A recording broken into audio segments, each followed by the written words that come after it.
All right, back on the Cummins with the cylinder one Missfire. As you guys can see, it is night already. It just gets dark really fast. 4:30, 4:45, you start seeing the dark and all that. So once again, back on the Missfire, getting ready to take the valve cover off, so that way I can start removing all the injector stuff. So I can just take all the injectors out and go ahead and take compression of the whole motor.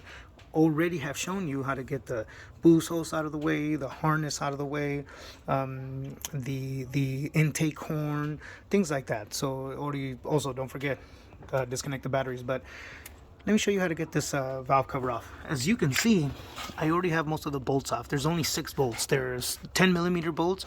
This is actually one of the easier valve covers to remove. And don't forget, this is a 2-piece valve cover. You have the upper and the lower, and they both have their own gaskets. As you can see, this thing is leaking everywhere. It looks like it's coming from the breather element.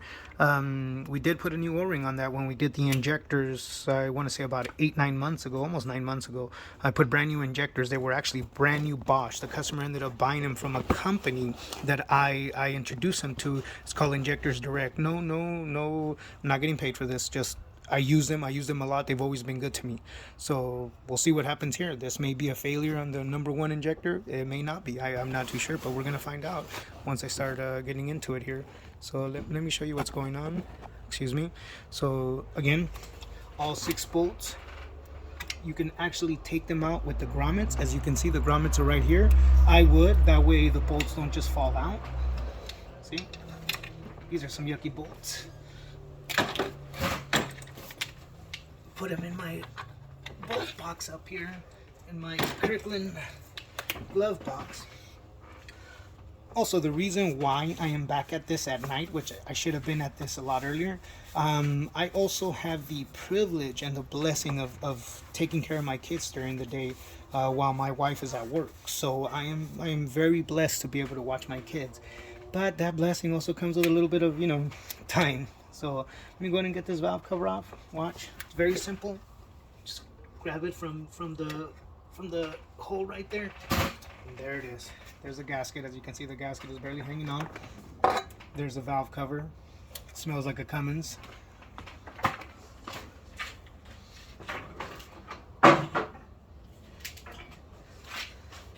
Excuse me, was moving the valve cover out of the way. Again, like I said, it smells like a Cummins. If you've ever worked on Cummins, if you've ever been inside your engine, you'll know what I'm talking about. They all smell different. Cummins and Caterpillar smell the same.